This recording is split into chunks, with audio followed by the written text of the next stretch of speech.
truth is the best gift, even if it destroys everything. The microwave clock glowed 11:17 p.m. when Tessa finally walked through our front door, her heels clicking against the hardwood like bullets dropping into a chamber. I sat at the kitchen table, fork halfway to my mouth with the last bite of reheated lasagna, watching my wife of 22 years swagger in like she owned the world. "You know what happened tonight, Dave?" she said, dropping her purse on the counter with theatrical flair. Her lipstick was smeared, her hair disheveled, and she reeked of expensive cologne that definitely wasn't mine. "I had love with my boss, right there on his office desk. And you know what? I'd do it again tomorrow." I chewed slowly, savoring the moment almost as much as the cheese. 22 years of marriage, and she finally decided to be honest about something. I swallowed, set down my fork, and looked at her with the same expression I'd used to discuss the weather. "Should I applaud, or did you want me to order dessert to celebrate properly?" Tessa's face twisted into that familiar sneer I'd grown to despise over the past 5 years. "You're pathetic, Dave. Sitting there eating your sad little dinner while I'm out living my life. When's the last time you made me feel anything? When's the last time you even tried?" I stood up, carried my plate to the sink, and began washing it with methodical precision. The warm water felt good on my hands. "Well, considering you've been working late every night for the past 6 months, I'd say around Valentine's Day, remember? When you told me you were too tired because of that big campaign for Morrison Industries? God, you're such a loser." She kicked off her heels and headed toward the stairs. "I'm taking a shower. Don't wait up." I dried my hands on the dish towel, listening to her footsteps on the stairs, then the bathroom door slamming shut. The house fell silent except for the hum of the refrigerator and the distant sound of running water. 22 years, 2 decades of building a life together, raising our daughter Emma, surviving my father's death, her mother's cancer, 3 job losses between us, and a mortgage that nearly broke us in 2008. All of it reduced to a casual confession, delivered like she was announcing what she'd had for lunch. I walked to the living room window and stared out at our neighborhood. Maple Street had seen better days. Half the houses needed new roofs, and Mrs. Patterson's lawn looked like a moonscape. But it was home, or had been. The shower was still running upstairs when I made my first decision. I grabbed 3 large garbage bags from under the kitchen sink and headed to our bedroom. Tessa's side of the walk-in closet was a testament to her priorities. Designer dresses, expensive shoes, handbags that cost more than my monthly car payment. I started pulling everything off hangers and stuffing it into bags. 20 minutes later, I had filled all 3 bags and started on a 4th. The shower had stopped, but I could hear her blow-drying her hair, probably admiring herself in the mirror, planning her next conquest. I dragged the bags downstairs and out the front door, arranging them neatly on the lawn like oversized Christmas presents. The night air was crisp for October, and I could see my breath in small puffs as I worked. Mrs. Riley's porch light was on across the street. She was probably watching through her curtains, already composing the story she'd tell at the grocery store tomorrow. Back inside, I pulled out my phone and scrolled through my contacts until I found Jimmy Kowalski. We'd played poker together for 15 years before he went to law school and became the most ruthless divorce attorney in 3 counties. He answered on the second ring. "Dave, Jesus, it's almost midnight. Everything okay?" "I need divorce papers drawn up. Tonight." There was a pause. "What happened?" "Tessa just confessed to cheating with her boss, said she'd do it again. I've got bags of her stuff on the lawn and a 22-year marriage that just died in my kitchen." "Crap, man, I'm sorry. Look, I can have papers ready by morning, but are you sure you want to move this fast? Sometimes people say things they don't mean when they're..." "She meant it, Jimmy. Trust me." "Okay. I'll need some basic information. Assets, debts, custody considerations." We spent the next hour going through the details. The house, both cars, Emma's college fund, my 401k, Tessa's growing salary at Morrison Industries, our credit card debt. It was like performing an autopsy on our life together, cataloging each organ before disposal. I was hanging up when I heard Tessa's voice from upstairs. "Dave, where are all my clothes?" I smiled for the first time in months. Tessa stood in the doorway wearing my old Chicago Bears t-shirt and a look of pure rage. Her wet hair hung in dark strands around her face, and without makeup, she looked every one of her 41 years. "My clothes are on the lawn," she said, her voice deadly quiet. "I noticed that too. Weird how these things happen." She stormed across the kitchen and got right in my face. This close, I could smell the lingerie soap she always used. mixed with traces of that cologne. You think this is funny? You think you can humiliate me? Humiliate you? I laughed, genuinely amused. Honey, I'm pretty sure you handled that part yourself. I'm just helping with the logistics. The doorbell rang before she could respond. Through the front window, I could see a young guy in a cheap suit holding a manila envelope. Jimmy worked fast. Dave Morrison? He asked when I opened the door. That's me. Divorce papers from James Kowalski, attorney at law. You need to sign page 3 and page 7. I signed where he indicated, thanked him, and closed the door. Tessa was standing behind me, her face white. You filed for divorce? Already? I handed her the papers. Seemed like the logical next step.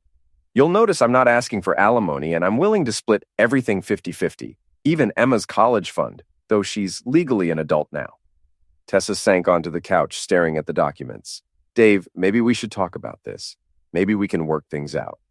Work what out? You screwed your boss and announced it like you'd won the lottery. What exactly is there to discuss? It was a mistake. I was drunk, and Richard was being so supportive about the Hartley account, and one thing led to another. Richard? I sat down across from her. Richard Morrison? As in Morrison Industries, the company you work for? The married guy with 3 kids who lives in that mansion on Lakeshore Drive? Her silence was answer enough. Well, that explains the late nights and the new wardrobe. How long? It doesn't matter. It does to me. How long, Tessa? She looked up from the papers, and I saw something I hadn't seen in years. Shame. 6 months. 6 months. Half a year of lies, of coming home to kiss me goodnight with his taste still on her lips, of sitting across from me at dinner and planning her next betrayal. Sign the papers, Tessa. What about Emma? She's going to be devastated. Emma's 19 and in college. She'll survive. Kids are resilient that way. Tessa signed where indicated, her hands shaking slightly. When she finished, she looked up at me with tears in her eyes. I never meant for it to happen this way. No, you meant for it to happen in secret. There's a difference. She went upstairs to get dressed, and I heard her on the phone, presumably calling Richard. Her voice was muffled, but I caught fragments. Filed for divorce? Yes, this morning. I don't know what we're going to do. While she was occupied, I did something that would have seemed petty 12 hours earlier, but now felt like simple justice. I called Richard Morrison's house. A woman answered on the 3rd ring. Morrison residence? Mrs. Morrison? This is Dave Patterson. I think we need to talk about your husband and my soon-to-be ex-wife. The silence stretched so long I thought she'd hung up. Then, I wondered when someone would call. How long have you known? About 12 hours. How long have you suspected? 6 months, maybe longer. The late meetings, the business trips that weren't on his calendar, the way he started dressing differently. Her voice was calm, resigned. What do you want from me, Mr. Patterson? Nothing. I just thought you deserved to know that it's not just suspicion anymore. Tessa confessed last night. I see. Well, thank you for calling. I suppose we'll both be needing good attorneys. I hung up feeling oddly satisfied. If Tessa wanted to blow up our marriage, she could deal with the collateral damage. She came downstairs 20 minutes later, dressed in yesterday's clothes, carrying a small overnight bag. I'm going to stay at Sarah's for a few days while we figure this out. Sarah Kellerman was Tessa's best friend from work, another ambitious woman who'd climbed the corporate ladder by stepping on whoever was convenient. They deserved each other. Take your time. I'll be here. She paused at the door. Dave, I really am sorry. I know that doesn't change anything, but I am. I believe you. I'm sorry too. For what? I looked at her standing in the doorway, suitcase in hand, about to walk out of the life we'd built together. For not doing this 5 years ago when you stopped loving me. She left without another word. Emma called 3 hours later, her voice sharp with accusation. Dad? What the heck is going on? Mom just called me crying, saying you threw her out and filed for divorce. I was in my home office, staring at my computer screen, and pretending to work on a network security proposal for a client in Detroit. The truth was, I couldn't concentrate on anything except the strange lightness in my chest, like I'd been holding my breath for years, and finally remembered how to exhale. Your mother had an affair, Emma. She told me about it last night, so I filed for divorce this morning. It's pretty straightforward. An affair? Mom wouldn't do that. Your mother is a 41-year-old woman who makes her own choices. Some of them are bad choices, but they're still hers to make. I could hear Emma crying, and it broke my heart. She was a sophomore at Northwestern, studying journalism, smart as heck and twice as stubborn as both her parents combined. This wasn't how I'd wanted her to find out that her family was falling apart. Dad, you have to fix this. You have to talk to her and work it out. People make mistakes. Some mistakes you can come back from, sweetheart. Others you can't. This falls into the second category. You're being dramatic. So she cheated. Big deal. Half the couples in America deal with infidelity and move on. Half the couples in America don't have wives who announce their affairs like they're proud of them and promise to do it again. That shut her up for a moment. Then, she said that, word for word. Another long pause. Maybe she was drunk. Maybe she didn't mean it. Maybe. But I'm not willing to spend the next 20 years finding out. Emma hung up on me. I wasn't surprised. She'd always been closer to her mother, and Tessa had spent years positioning herself as the fun parent while I played the role of the responsible one. Now I was the bad guy who broke up the family over a mistake. The phone rang again an hour later. This time it was my brother Mike calling from Phoenix. Tessa called Linda, he said without preamble. Said you lost your mind and kicked her out over nothing. Linda was Mike's wife, a sweet woman who believed the best about everyone and had always liked Tessa. I could imagine how that conversation had gone. Did she mention the part where she's been screwing her boss for 6 months? Jesus, Dave, are you serious? Dead serious. She confessed last night, said she'd do it again. I filed for divorce this morning. Crap, man, I'm sorry. What do you need? This was why Mike was my favorite person in the family. No judgment, no lectures about the sanctity of marriage or trying harder. Just, what do you need? I need people to know the truth. Tessa's already started her campaign to make me look like the villain. I'm not going to fight dirty, but I'm not going to let her rewrite history either. Consider it done. Linda's going to be pissed when she finds out Tessa played her. Tessa's good at playing people. It's how she got where she is. We talked for another 20 minutes, mostly about practical things. Mike offered to fly out if I needed him, but I told him I could handle it. The truth was, I felt more in control than I had in years. The rest of the day passed quietly. I worked on the Detroit proposal, ordered Chinese food for dinner, and watched a Cubs game on TV. It was almost normal, except for the absence of Tessa's constant criticism and the blessed silence where her voice used to be. Around 10 p.m., my phone buzzed with a text from an unknown number. This is Richard Morrison. We need to talk. I stared at the message for a full minute, then typed back. I don't think we do. My wife kicked me out. This is your fault. My fault? I'm not the one who couldn't keep his Johnson in his pants. Meet me tomorrow. Flanagan's Bar on 5th Street, 7 p.m. I almost said no. The smart thing would be to block his number and let the lawyers handle everything. But curiosity got the better of me and maybe a little bit of anger, too. This man had been screwing my wife for 6 months, and now he wanted to blame me for the consequences. Fine, 7 p.m., but you're buying the drinks. I set the phone aside and went back to watching baseball. The Cubs were losing, which seemed appropriate. Some nights, everybody loses. Flanagan's Bar was the kind of place where middle-aged men went to drink away their problems and pretend they were still young. Dark wood paneling, neon beer signs, and a bartender who'd seen everything and judged nothing. I arrived at 6:55 and ordered a bourbon. Neat. Richard Morrison walked in at 7:03, and I recognized him immediately from the photos in the business section of the Tribune. Tall, silver-haired, expensive suit that probably cost more than my mortgage payment. He looked exactly like the kind of man who'd convince himself that cheating on his wife was just another business transaction. He spotted me at the bar and walked over, extending his hand like we were meeting at a networking event. Dave Patterson? I looked at his hand but didn't shake it. Richard Morrison, the man who's been sleeping with my wife.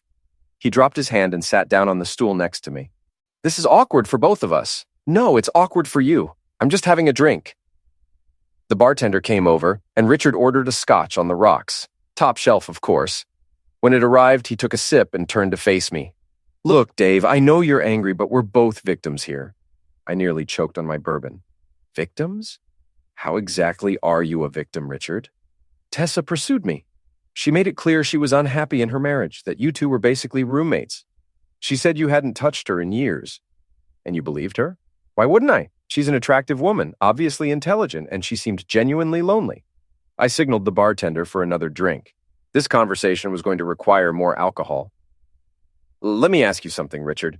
In all those late-night conversations about her terrible marriage, did Tessa happen to mention that I've been asking her to go to counseling for the past 3 years? Did she tell you about the weekend getaway I planned for our anniversary that she canceled because of a work emergency? Did she mention that the reason I stopped trying to touch her was because she kept pushing me away? Richard's confident expression wavered slightly. She said you two had grown apart. We had, because she was already planning her exit strategy, and you were part of it. I took a sip of my fresh bourbon and studied his face. Tell me, how long did she wait before suggesting you leave your wife? The look in his eyes told me everything I needed to know. Jesus, I said. She's already pitched the idea, hasn't she? Probably painted some picture of you two riding off into the sunset, her helping you run Morrison Industries, maybe even changing the name to Morrison Patterson Enterprises. It's not like that. Isn't it?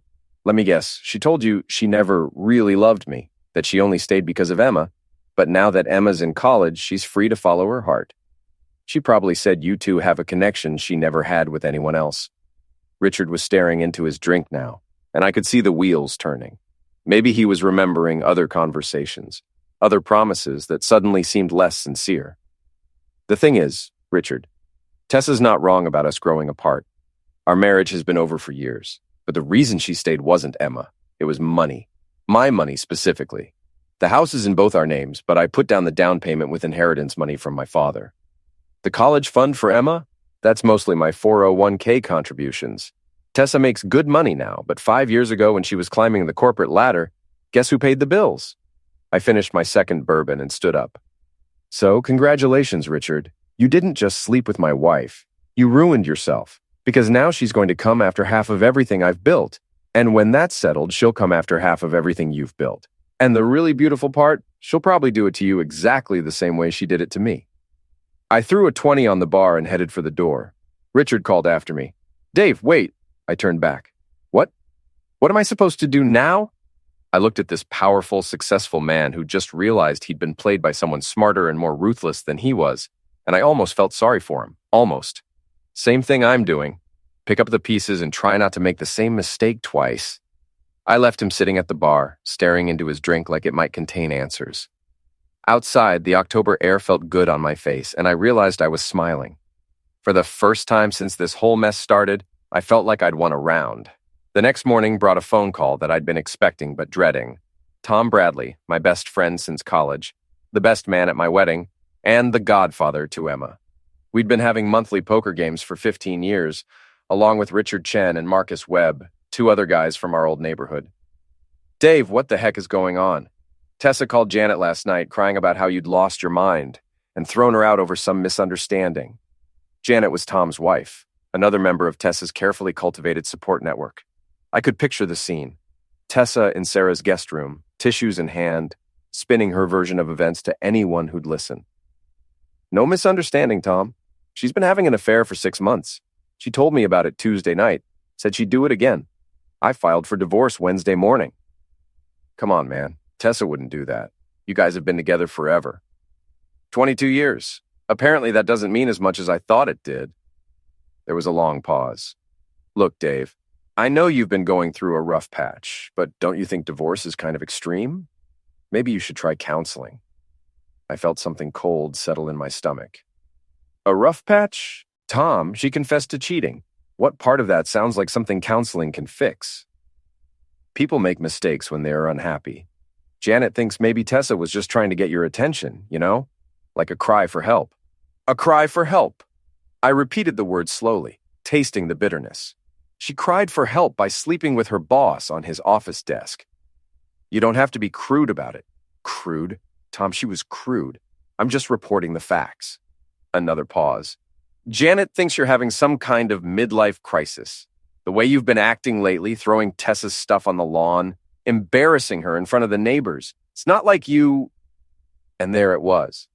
Somehow, in the space of 3 days, I'd become the villain in this story. Tessa the victim. Me, the crazy husband who couldn't handle his wife's mistake. What exactly has Tessa told Janet? That you've been distant and cold for months. That you never talk to her anymore.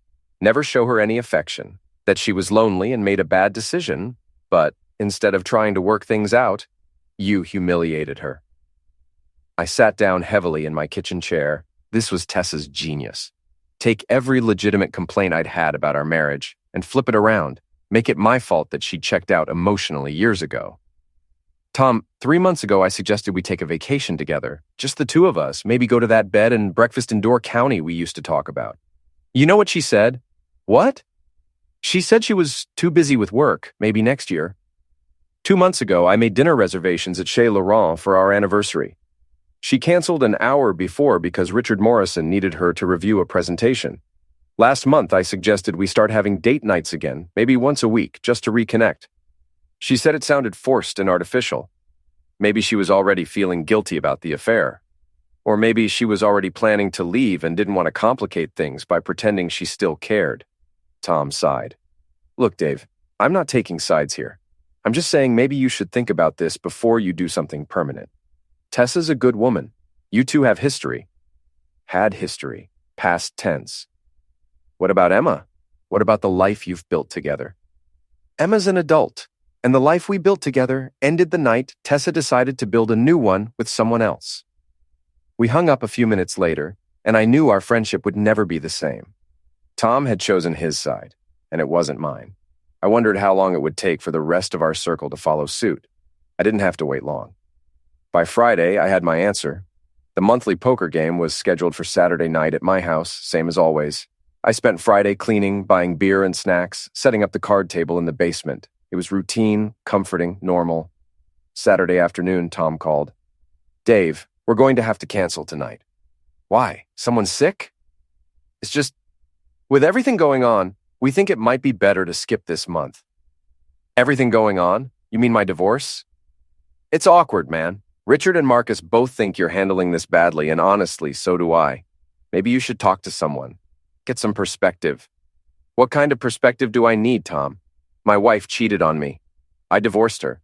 It's not complicated. The way you're talking about Tessa, the things you're saying, it's not healthy. Janet thinks you might be having some kind of breakdown. I looked around my basement, at the card table I'd set up, the cooler full of beer, the chips and salsa I'd bought that morning. 20 years of Saturday night poker games, and now I was too unstable to host. So that's it? 20 years of friendship, and you're cutting me off because I won't pretend my cheating wife is a victim? Nobody's cutting you off. We just think you need some time to work through your anger. How much time? A month? A year? Or just until I'm ready to apologize to Tessa for embarrassing her? Tom didn't answer, which was answer enough. Tell Richard and Marcus I said goodbye, I said, and hung up. I sat in my basement for a long time, staring at the card table and the cooler full of beer. Then I called my brother Mike. They chose her, I told him. What do you mean? My friends, Tom, Richard, Marcus, they think I'm having a breakdown because I won't forgive and forget. They canceled poker night because I'm too unstable. Mike was quiet for a moment. They're lost, Dave. You don't need friends like that. 20 years, Mike. 20 years of friendship. Gone because I wouldn't play the role of the understanding husband. You know what this means, don't you? That I'm going to be spending a lot more Saturday nights alone? It means you're free. Free from a cheating wife, free from fair-weather friends, free from pretending everything's okay when it's not. Sometimes losing everything is the best thing that can happen to you. I thought about that after we hung up. Free. It was a word I hadn't associated with myself in years. Free from Tessa's criticism, her manipulation, her constant dissatisfaction. Free from friends who'd rather believe comfortable lies than uncomfortable truths. Free to figure out who I was without all of them. The thought was terrifying and exhilarating at the same time. 3 weeks later, I was sitting in Jimmy Kowalski's office signing the final divorce papers. Tessa sat across from me with her attorney, a sharp-dressed woman named Patricia Hoffman, who specialized in taking men to the cleaners. They'd been pushing for a bigger settlement, claiming I'd hidden assets and undervalued the house. My client feels that Mr. Patterson has been vindictive and unreasonable throughout this process, Hoffman said, sliding a revised settlement proposal across the table. The emotional distress caused by his public humiliation of Mrs. Patterson should be factored into the financial arrangements. Jimmy looked at the papers and snorted.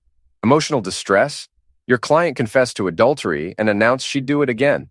My client's response was proportionate. Throwing her belongings on the lawn in front of the neighbors was childish and cruel. Sleeping with her boss for 6 months was childish and cruel, I said quietly. Putting her stuff outside was just efficient. Tessa spoke for the first time since we'd sat down. Dave, please, can't we just finish this without any more nastiness? I looked at her across the table. She was wearing a new dress, expensive looking, probably bought with money from our joint account before I'd closed it. Her hair was perfectly styled, her makeup flawless. She looked like a woman who'd gotten everything she wanted. You're right, I said. Let's finish this. I signed where Jimmy indicated, and just like that, 22 years of marriage became a stack of legal documents. Tessa got half the house value, half my 401k, and half of our other assets. I got my freedom and the satisfaction of knowing she'd have to split everything with Richard Morrison's wife when that divorce went through. As we were leaving the building, Tessa caught up with me in the parking garage. Dave, wait. I turned around. What, Tessa? I know you hate me, and I understand why. But I want you to know that I never meant for things to end this badly between us. How did you mean for them to end? She looked confused. What do you mean? You had an affair for 6 months. You lied to me every day, made me feel like I was going crazy when I suspected something was wrong. You humiliated me in front of our friends and family. How exactly did you think this was going to end? I thought maybe you wouldn't find out. Or if you did, maybe we could work through it. Work through it? You told me you'd do it again? I was angry. I didn't mean it. I studied her face, looking for some sign of the woman I'd fallen in love with 24 years ago. She was still there, buried under layers of ambition and selfishness and casual cruelty, but she was there. The sad thing, Tessa, is that I would have worked through it. If you'd come to me 6 months ago and told me you were unhappy, if you'd asked for counseling or separation or even an open marriage, I would have tried. But you didn't want to work through anything. You wanted to have your cake and eat it too. That's not true, isn't it? You wanted the security of being married to me and the excitement of screwing Richard Morrison. You wanted me to pay the bills while you played house with your boss. The only thing you didn't want was to face the consequences of your choices. She started crying then, and for a moment I felt the old instinct to comfort her, to apologize for making her upset. But that instinct belonged to the old Dave, the one who'd spent years walking on eggshells around her moods. I'm sorry, she whispered. I'm so sorry, Dave. I know you are, but sorry doesn't fix this. I walked away and left her crying in the parking garage. It should have felt like victory, but mostly it just felt empty. That night, I called Emma. She'd been avoiding my calls since the divorce was finalized, and I knew Tessa had been filling her head with stories about my unreasonable behavior and refusal to forgive. Hi, Dad. Her voice was cold, distant. Hi, sweetheart. How are classes going? Fine. Emma, we need to talk about what happened between your mother and me. I don't want to talk about it. You made your choice. What choice was that? To destroy our family over Mom's mistake, to embarrass her in front of everyone instead of trying to work things out like an adult. I closed my eyes. Even Emma had bought into Tessa's version of events. Your mother didn't make a mistake, Emma. She made a series of deliberate choices over 6 months. There's a difference. Everyone makes mistakes, Dad. Everyone deserves forgiveness. Some things can't be forgiven. Some things shouldn't be. That's a horrible way to live. Maybe, but it's better than being a doormat. Emma was quiet for a long moment. I don't understand how you can just throw away 22 years. I didn't throw them away, sweetheart. Your mother did, the first time she slept with Richard Morrison. She said it only happened once. I almost laughed. Emma, she told me it had been going on for 6 months. She told me she'd do it again. Either she lied to me or she's lying to you. Another long silence. I don't know what to believe anymore. Believe this. I love you more than anything in the world, and that will never change, no matter what your mother tells you about me. But I won't apologize for refusing to be humiliated. I have to go, Dad. I have a paper due tomorrow. Emma, wait. I want you to know that when you're ready to hear the whole truth, I'll tell it to you. But I won't compete with your mother for your love. You're going to have to decide for yourself who's telling the truth. She hung up without saying goodbye.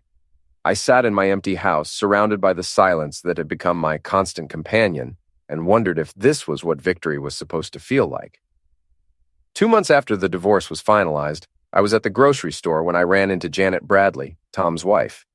She was in the produce section, examining apples with the same intensity she brought to everything else in her life. "Dave," she said when she saw me, her voice carefully neutral. "How are you doing?" "I'm fine, Janet. How are Tom and the kids?" "They're good. Tom's been working a lot, trying to make partner at the firm." We stood there awkwardly, both of us aware that we were dancing around the elephant in the room. Janet had been one of Tessa's strongest supporters during the divorce, convinced that I was having some kind of mental breakdown. "Janet, can I ask you something?" She looked uncomfortable but nodded. "What exactly did Tessa tell you about why our marriage ended?" "Dave, I don't think we should. Please, I'd really like to know." She sighed.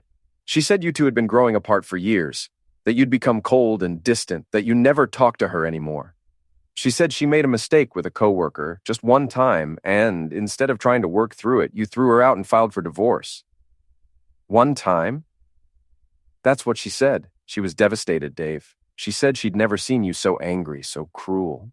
The way you put her things on the lawn, called her boss's wife." Janet shook her head. "It seemed so unlike you."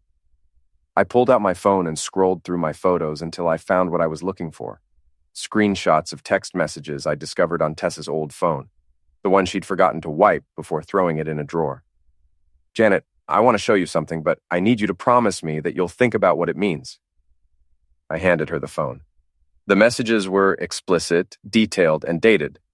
6 months' worth of conversations between Tessa and Richard Morrison, planning their meetings, discussing their future together, mocking their respective spouses. Janet's face went white as she read. "Oh my God, Dave, these are from Tessa's phone. There are dozens more like them." She handed the phone back like it was contaminated. "I had no idea. She said it was just one mistake, one moment of weakness." "It wasn't weakness, Janet. It was calculation. Look at the dates. She was planning to leave me for months, but she wanted to make sure she got as much money as possible in the divorce first." Janet looked like she was going to be sick. "I'm so sorry, Dave. I believed her. We all believed her. She's very convincing. It's one of her talents. What can I do? How can I make this right?" I looked at this woman who'd been part of my life for 15 years, who'd believed the worst about me because it was easier than accepting that someone she trusted was a liar. "You can tell Tom the truth. You can tell Richard and Marcus. You can stop treating me like I'm the villain in this story." "Of course, absolutely. Dave, I'm so sorry. I should have known you'd never act that way without good reason." "Should you have? Or should you have asked for my side of the story before deciding I was having a breakdown?" She didn't have an answer for that. I ran into similar scenes over the next few weeks. Tessa's narrative was crumbling as more details came out. Richard Morrison's divorce had been finalized, and his ex-wife was talking to anyone who'd listen about the affair. Sarah Kellerman, Tessa's best friend, had apparently known about the affair from the beginning and helped cover it up, which cost her some friendships when that came out. Tom called me on a Thursday night, his voice heavy with guilt and embarrassment. "Dave, I owe you an apology. A big one. Janet told you about the text messages. She showed them to me. Jesus, Dave, I'm so sorry. I had no idea it was that bad." "It was worse than that, Tom. Those were just the messages I found. There were probably others. Why didn't you tell us? Why didn't you show us the evidence?" I thought about that question. "Because I shouldn't have had to. You've known me for 25 years. You were the best man at my wedding. Did you really think I'd throw away my marriage over a one-night stand? We thought maybe you were going through something. A midlife crisis, maybe. Depression. You thought I was crazy. We thought you were hurt and acting irrationally. And instead of supporting me, you cut me off." There was a long silence. "You're right. We failed you. I failed you. I don't know how to make that right. You can start by admitting that you chose to believe Tessa over me because her version was more comfortable. It's easier to think your friend is having a breakdown than to accept that his wife is a sociopath. That's not okay. Maybe that's part of it. But Dave, you have to understand, the way you were talking about Tessa, the anger in your voice, it was scary. I was angry, Tom. My wife of 22 years had been cheating on me for 6 months and announced it like she was proud of it. How was I supposed to sound? I don't know. I've never been in that situation. No, you haven't, and hopefully you never will be. But if you are, I hope your friends give you the benefit of the doubt. We talked for another hour, and by the end of it, some of the old friendship had been restored. Not all of it. That would take time if it ever happened at all, but enough that I didn't feel completely alone anymore. Richard Chen and Marcus Webb both called over the next few days with similar apologies. The poker game was reinstated, though it felt different now. We all knew that the trust had been broken, and trust, once broken, is never quite the same. But it was something. It was a start. 6 months after the divorce, I was finally starting to feel like myself again. I'd lost 20 pounds, started working out regularly, and taken on some new clients that kept me busy and financially stable. The house felt less empty now, more like a home than a museum of failed marriage. That's when Tessa called with news that shouldn't have surprised me, but somehow did. "Dave, I need to talk to you about something." "What is it, Tessa?" "Richard and I are getting married." I was quiet for a moment, processing this information. "Congratulations. When's the wedding?" "Next month. Small ceremony, just family and close friends." "Does Emma know?" "I'm telling her this weekend." "I wanted to tell you first." "That's considerate of you. Is there something you need from me?" I was hoping you could talk to Emma. She's still angry about the divorce, still blames me for breaking up the family. I think it would help if she heard from you that you're okay with me moving on."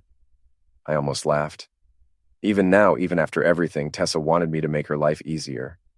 "Tessa, I'm not going to lie to Emma to make you feel better about your choices. I'm not asking you to lie. I'm asking you to help your daughter accept that her parents have both moved on." "Have I moved on? Haven't you?" I thought about that question. Had I moved on? I wasn't angry anymore, not the way I'd been in those first few weeks. I didn't spend my nights planning revenge or imagining ways to hurt her. Mostly, I didn't think about her at all. "I suppose I have," I said finally. "But that doesn't mean I'm going to help you manage Emma's feelings about your new marriage. She's your daughter too, Dave." "Exactly. She's my daughter, and I'm not going to manipulate her emotions to make your life more convenient." Tessa sighed. "I was hoping we could be adults about this." "We are being adults. Adult consequences for adult choices." She hung up without saying goodbye, which was fine with me. Emma called me that night, crying. "Dad, Mom told me she's marrying Richard Morrison, the man she cheated with." "I heard. How do you feel about that?" "How do you think I feel? It's disgusting. It's like she's flaunting it, you know? Like she's proud of what she did." Maybe she is proud. Some people see getting what they want as an accomplishment, regardless of how they got it. "It's not fair, Dad. She destroyed our family, and now she gets to be happy while you're all alone." "Emma, I'm not all alone." "Not all.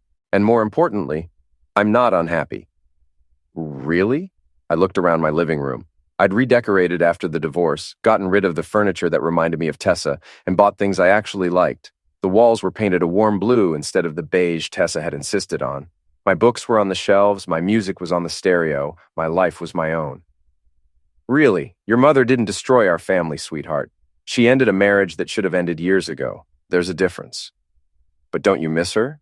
Don't you miss what you had?" "I miss the woman I thought I married. I miss the life I thought we were building together. But that woman and that life were illusions.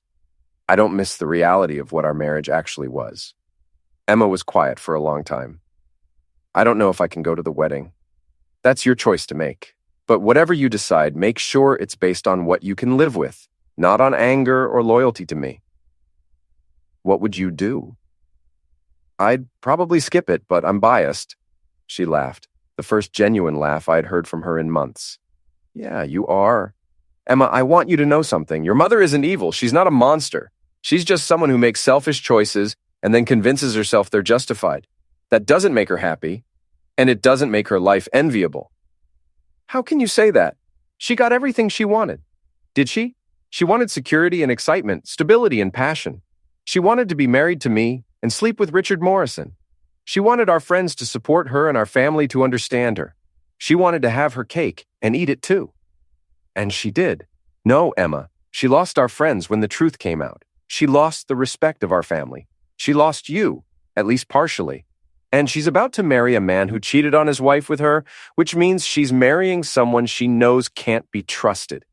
That's not getting everything you want. That's getting what you deserve." We talked for another hour, and by the end of it, Emma sounded lighter, less burdened. She was starting to see the situation clearly, without the filter of guilt and misplaced loyalty. "Dad, I'm proud of you," she said before we hung up. "For what? For not letting her destroy you? For being strong enough to walk away?" "It wasn't strength, sweetheart. It was self-preservation." "Same thing, isn't it?" "Maybe it was." I didn't plan to do anything about Tessa's wedding. I'd moved on, built a new life, made peace with the past. But 3 days before the ceremony, something happened that changed my mind. I was having lunch at Murphy's Deli when I overheard a conversation at the next table. Two women, both well-dressed, both speaking in the kind of hushed tones people use when they're sharing gossip. "Did you hear about Tessa Patterson's wedding this weekend? The one marrying her boss? How could I not? It's all anyone's talking about. Sarah Kellerman was telling everyone at the country club that Tessa's the victim in all this, that her ex-husband was controlling and emotionally damaging, and she had to have an affair just to feel alive again." I nearly choked on my sandwich. That's terrible. Poor woman. I know, right? And apparently the ex-husband is still stalking her, trying to sabotage the wedding. Sarah says Tessa's afraid he might show up and cause a scene. I paid my check and left, my appetite gone. Even now, even after everything that had come out, Tessa was still playing the victim. And worse, people were still believing her. That night, I made a decision that probably wasn't wise, but felt absolutely necessary. I called Emma. "Sweetheart, I need to ask you something, and I need you to be honest with me." "What is it, Dad? Are you going to your mother's wedding?" Yes. I decided I should be there for her, even if I don't approve of how this all happened." "I understand, and I want you to know that I support your decision." "Thank you, Dad. That means a lot." "Emma, I need you to do something for me at the wedding." "What?" "I need you to give your mother a gift from me." There was a long pause. "Dad, what are you planning?" "Nothing dramatic, just a wedding gift, something she deserves." "I don't like the sound of this. Trust me, sweetheart, it's not what you think." The next morning, I went to a print shop and had them make a beautiful wedding card with gold lettering and elegant script. Inside, I wrote a simple message. "Congratulations on your wedding, Tessa. I hope you and Richard are very happy together. You deserve each other."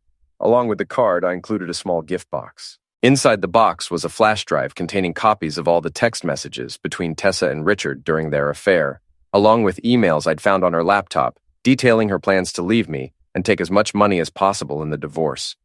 But the real gift wasn't the flash drive. It was the note I'd attached to it. For Richard. "These are the messages your new wife sent during our marriage. Pay special attention to the ones where she talks about how easy it is to manipulate men and how she plans to do the same thing to you once she gets bored. Congratulations on your new marriage. You're going to need all the luck you can get." I gave the package to Emma the night before the wedding. "Dad, what's in here?" "Just some things Richard should know about his new wife. Things that might help him make informed decisions about their future together." This sounds like revenge. "No, sweetheart. Revenge would be showing up at the wedding and making a scene. This is just information. What Richard does with it is up to him." Emma stared at the package like it might explode. "What if this ruins the wedding?" "Then it ruins the wedding. But Emma, your mother built this marriage on lies and manipulation. If it can't survive the truth, then it doesn't deserve to survive." "I don't know if I can do this." "Then don't. Throw it away. Give it back to me. Pretend this conversation never happened. But if you give it to them, make sure you do it after the ceremony. I don't want to ruin their wedding day. I just want Richard to know what he's gotten himself into." Emma took the package, and I could see the conflict in her eyes. She loved her mother, but she also knew the truth about what had happened. She wanted to protect Tessa, but she also wanted justice. "Okay," she said finally. "I'll give it to them at the reception." "Thank you, sweetheart." "Dad, what do you think is going to happen when Richard reads this stuff?" I thought about Richard Morrison, successful businessman, man who'd convinced himself that he'd found true love with my ex-wife. I thought about how he'd react when he realized that everything Tessa had told him about our marriage was a lie, that she'd manipulated him just as skillfully as she'd manipulated me. I think Richard's about to get a very expensive education in the kind of woman he married. And then what? And then they'll either work through it or they won't. Either way, it's not my problem anymore. The wedding was on a Saturday afternoon at the Lakeshore Country Club.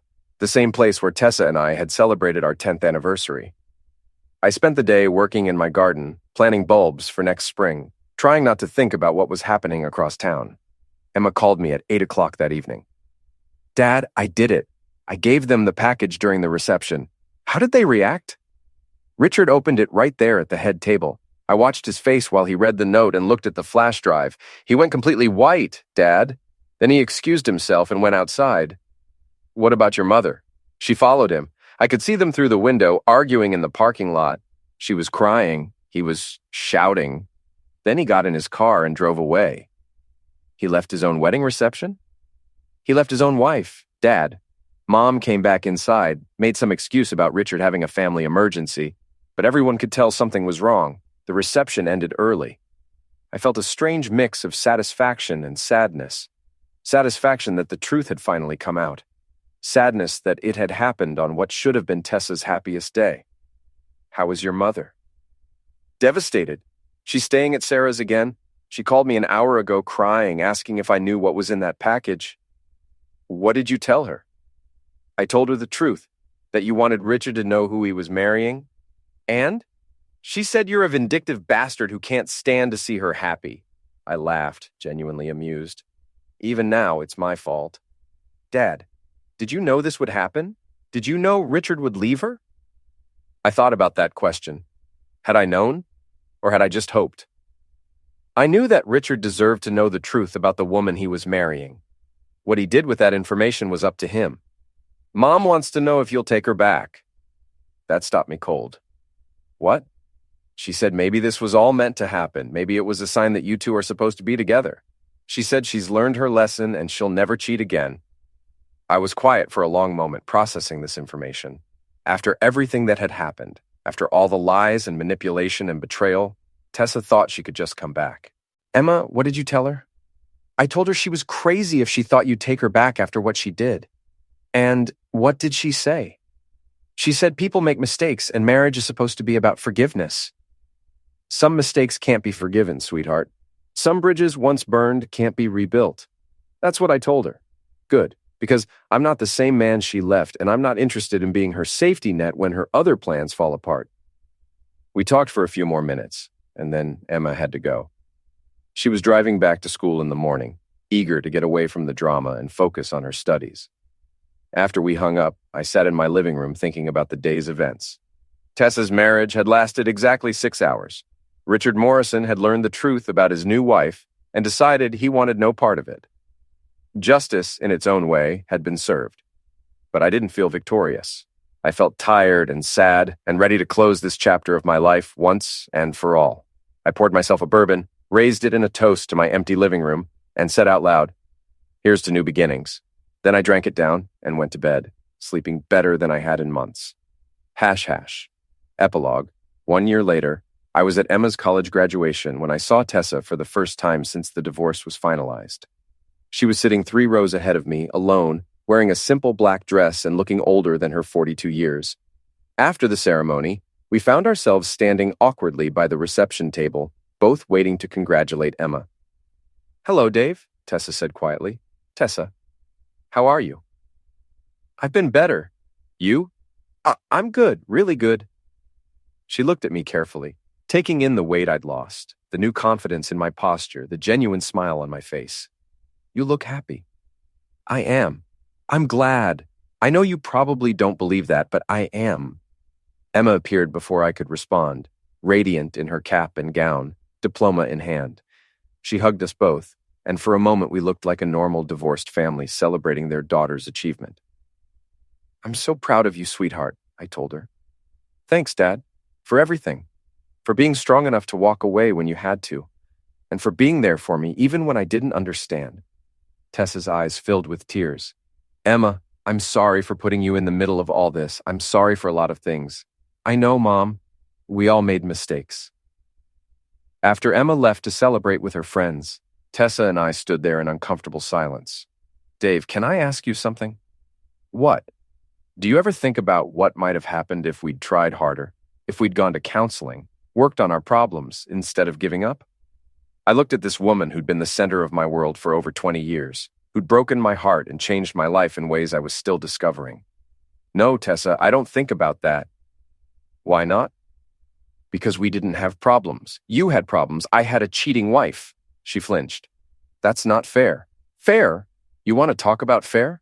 Fair would have been you coming to me when you were unhappy instead of going to Richard Morrison. Fair would have been you asking for a divorce instead of having an affair. Fair would have been you taking responsibility for your choices instead of blaming me for not being understanding enough. I know I made mistakes. Stop, just stop. I held up my hand. You didn't make mistakes, Tessa. You made choices. Deliberate, calculated choices. And those choices had consequences. I lost everything, Dave. Richard left me. Our friends turned against me. Even Emma barely speaks to me. Wasn't that punishment enough? I looked at her, really looked at her, and for the first time in over a year, I felt something like pity. It wasn't punishment, Tessa. It was just life. You gambled everything on a man who turned out to be just as selfish as you are, and you lost. That's not my fault, and it's not the universe punishing you. It's just the natural consequence of your actions. So that's it. No forgiveness, no second chances. I forgave you a long time ago, Tessa. Not for your sake, but for mine. Carrying that anger was poisoning me, but forgiveness doesn't mean I'm willing to let you hurt me again. She started crying then, and I felt the old instinct to comfort her. But I recognized it for what it was, a reflex from a man I used to be, married to a woman who no longer existed. I should go, I said. Dave, wait, what if I told you I've changed? What if I told you I understand now what I threw away? I turned back to her. Then I'd say you're about a year too late. I walked away and didn't look back. Outside the auditorium, Emma was waiting for me. How did it go with Mom? It went exactly how it needed to go? She's not doing well, Dad. She's been alone since Richard left her, lost her job at Morrison Industries, had to move in with Sarah. I think she's finally realized what she lost. I'm sorry she's struggling, Emma, but that's not my problem to solve anymore. I know, I feel bad for her. You can feel bad for her without trying to fix her life. That's a lesson it took me 22 years to learn. Emma hugged me. I love you, Dad. Thank you for showing me what it looks like to have self-respect. I love you too, sweetheart. More than anything. As I drove home that night, I thought about the conversation with Tessa.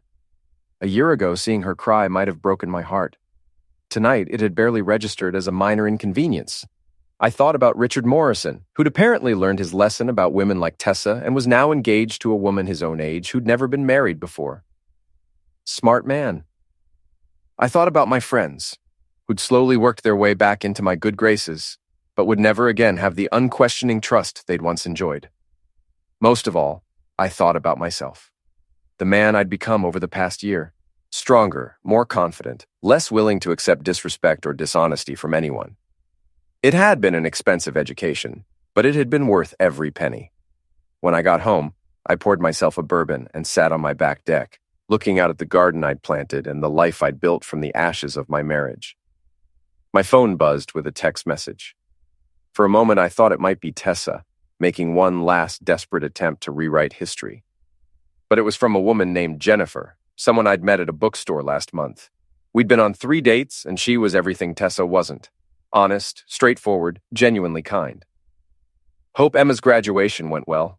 Looking forward to dinner tomorrow night. I smiled and typed back. It was perfect. See you tomorrow. I finished my bourbon and went inside, locking the door behind me. Tomorrow was a new day with new possibilities and new adventures. The past was finally, truly behind me, and for the first time in over 20 years, I was exactly where I wanted to be.